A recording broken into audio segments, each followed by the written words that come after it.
Latar belakang: kubus Rubik adalah permainan mengasah otak yang pertama kali diciptakan oleh pemahat dan profesor arsitektur Hungaria bernama Erno Rubik di tahun 1978 silam. Secara teknis, kubus Rubik terbuat dari plastik atau kayu dan memiliki 26 bagian kecil yang dapat berputar pada poros. Setiap sisi dari kubus ini memiliki 9 permukaan dan 6 warna yang berbeda. Tujuan dari permainan ini adalah membuat setiap sisi dari kubus hanya memiliki satu warna dalam langkah yang seminimal mungkin, yaitu maksimal 20. Permainan Rubik ini memiliki hubungan yang erat dengan ilmu matematika. Secara khusus, permainan Rubik menerapkan salah satu prinsip aljabar abstrak, yaitu teori grup, di mana transformasi dan konfigurasi Rubik membentuk subgrup permutasi oleh rotasi horizontal dan vertikalnya.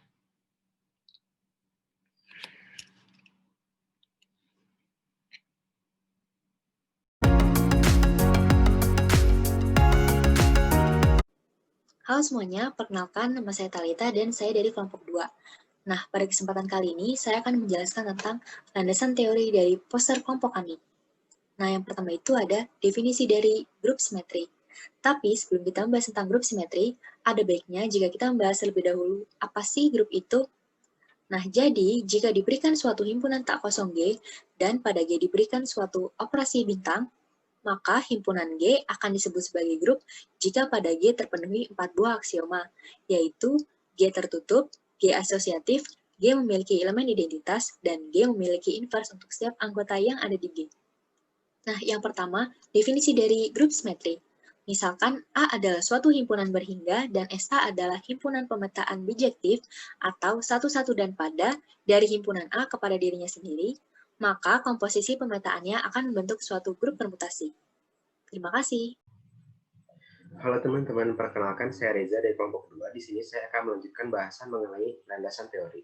Nah, sebelum kita ke definisi dari permutasi grup, ada baiknya kita mengetahui apa itu permutasi. Jadi, misalkan permutasi dari suatu himpunan G adalah fungsi satu-satu dan pada himpunan G untuk dirinya sendiri. Nah, sementara untuk definisi dari permutasi grup sendiri adalah himpunan permutasi-permutasi dari G yang membentuk sebuah grup dengan operasi komposisi fungsi.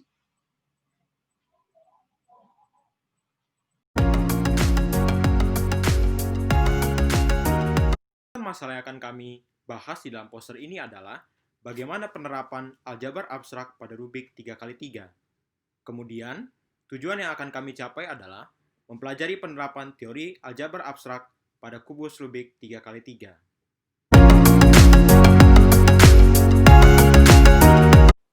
Selamat siang semuanya, perkenalkan nama saya Fayumi dari kelompok 2 Aljabar. Pada kesempatan kali ini saya akan membahas tentang pembahasan pada permainan Rubik's Cube. Di sini kita akan membahas dua hal. Yang pertama itu ada elemen pada Rubik dan operasi pada Rubik.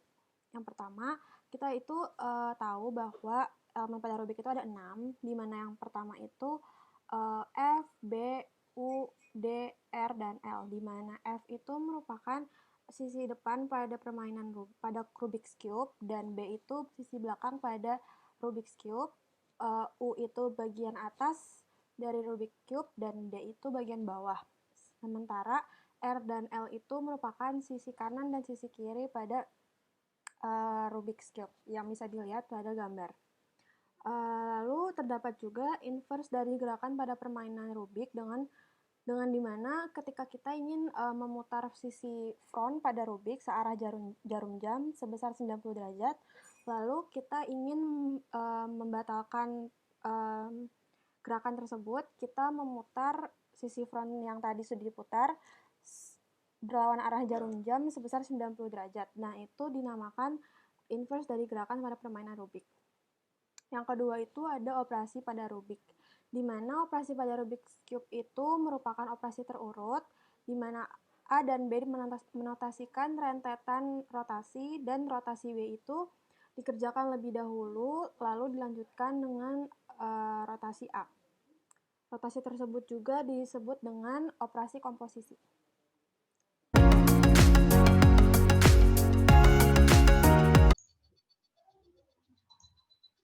Halo semuanya, Perkenalkan, saya Carlos dari kelompok 2.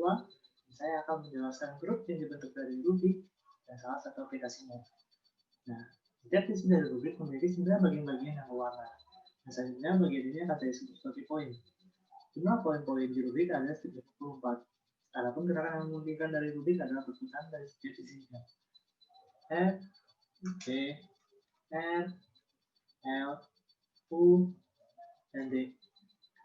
Perputaran pada bagian tengah hanya merupakan perputaran dari dua sisi yang berlawanannya.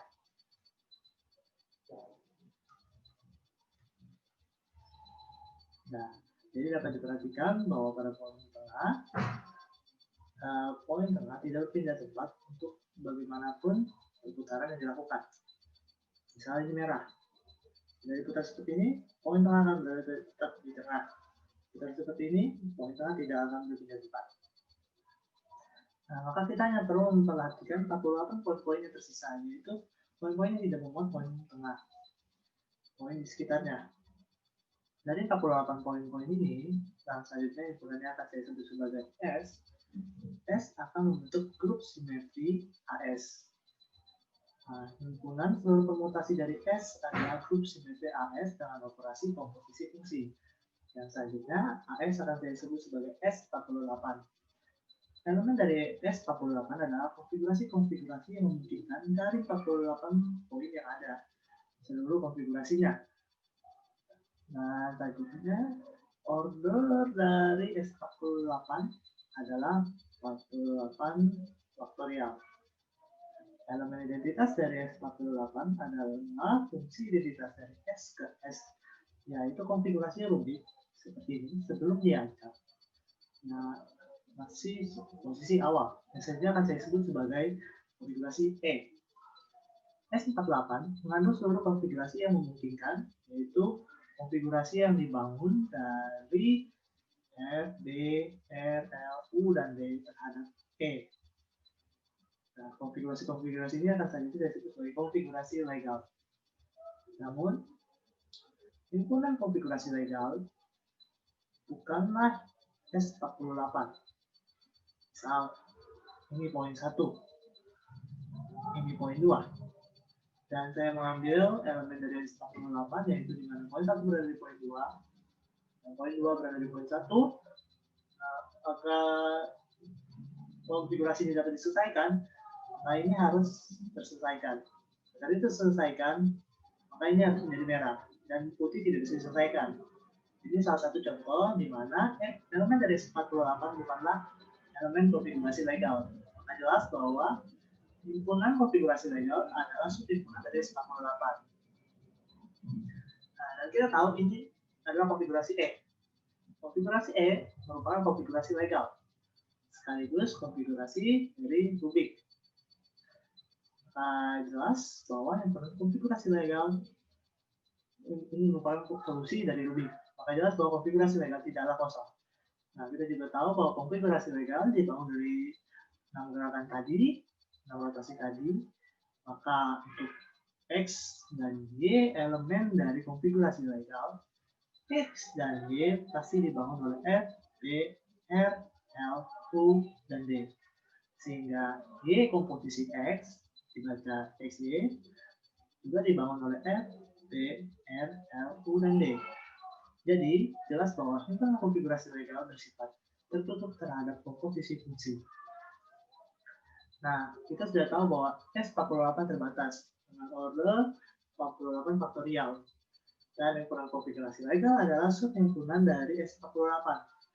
Nah, jelas bahwa himpunan dari konfigurasi legal terbatas. Jadi, tidak tahu himpunan konfigurasi legal terbatas, tidak kosong karena mengandung E, dan tertutup terhadap komposisi fungsi. Maka berdasarkan teorema, konfigurasi legal, himpunan konfigurasi legal adalah subgrup dari S48 berdasarkan maka jelas bahwa himpunan konfigurasi legal membentuk grup dengan operasi komposisi fungsi. Jadi, kita tahu bahwa konfigurasi legal Rubik dapat membentuk grup dengan elemen permutasi-permutasi dan yang dibangun oleh 6 gerakan rotasi dan aplikasinya adalah komposisi fungsi. Nah, lalu apa aplikasi dari grup Rubik ini? Nah, karena kita tahu grup konfigurasi legal terbatas, maka dari teorema yang ada, order dari setiap elemen grup ini juga terbatas dan merupakan faktor dari order grup ini. Artinya, bila kita memiliki suatu elemen Z yang dibangun, Z elemen grup yang dibangun oleh F, B, F, L, U, dan D, misal seperti ini. Ini Z pangkat 1. Kita akan melakukan operasi Z seterusnya berkali-kali. Nah, kita kembali ke posisi E. Bila kita melakukan gerakan Z sampai sebanyak order lebih Z kali, kita akan kembali ke solusinya. Ini salah satu aplikasi dari Rubik.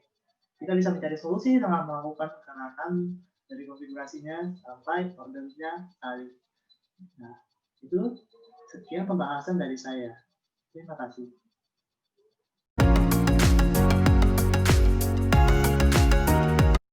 Oleh sebab itu, berdasarkan pembahasan yang sudah kami canangkan di dalam poster ini, kami mengambil kesimpulan bahwa konfigurasi-konfigurasi Rubik 3x3 yang legal, yaitu permutasi dari 48 poin-poin yang ada dan legal, membentuk grup permutasi dengan anggota terbatas, yaitu dengan order berhingga, dengan operasi komposisi. Sekian, terima kasih sudah mendengarkan presentasi dari kelompok kami.